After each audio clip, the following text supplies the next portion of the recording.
Hello friends, welcome to நெல்லை சமையல். நாம் இன்றைக்கி தயிர் சாதம் எப்படி பண்ணுறதுன்னு பார்க்கலாம். குக் பண்ண ரைஸ் ஒரு பவுல் எடுத்துருக்கேன். அதோட 1 கப் அளவுக்கு பால் சேர்த்துக்கோங்க.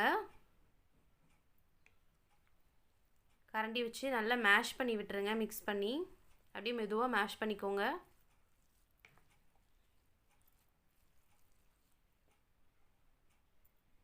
இப்போ 2 கப் தயிர் சேர்த்துக்கோங்க. இதையும் நல்லா மிக்ஸ் பண்ணிடலாம். நான் இன்றைக்கி கொஞ்சம் குலைவாக தான் எடுத்திருக்கேன் ரைஸ். உங்களுக்கு அப்படி குலைவாக இல்லைன்னா அப்படியே மேஷ் பண்ணி விடுங்க, ரைஸ் குழஞ்சிடும். தேவையான உப்பு நல்லா மிக்ஸ் பண்ணிடலாம்.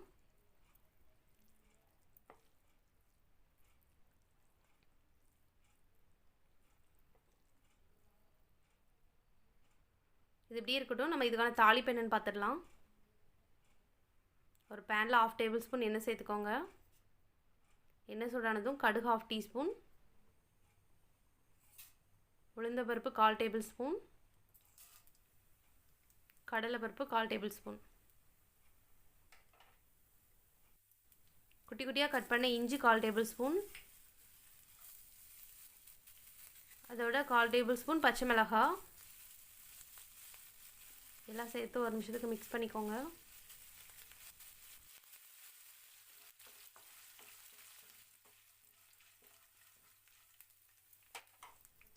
ரெண்டு வரமிளகாய் கிள்ளி சேர்த்துக்கோங்க. அதோட ஒரு கொத்து கருவேப்பிலை நல்லா மிக்ஸ் பண்ணி விட்டுடலாம்.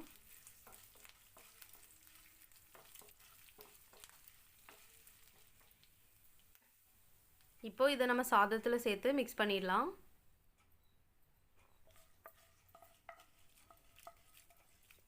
அவ்வளோதான், ரொம்பவே சிம்பிளாக செய்யக்கூடிய தயிர் சாதம்.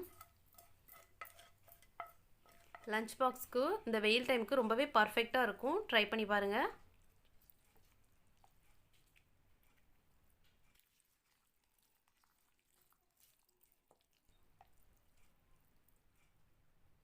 இந்த ரெசிபி வீடியோ ட்ரை பண்ணி பார்த்துட்டு எப்படி இருந்துச்சுன்னு கமெண்ட் செக்ஷனில் சொல்லுங்கள். நெல்லை சமையல் சேனலுக்கு லைக் பண்ணுங்கள், ஷேர் பண்ணுங்கள் அண்ட் சப்ஸ்கிரைப் பண்ணுங்கள். தேங்க்யூ.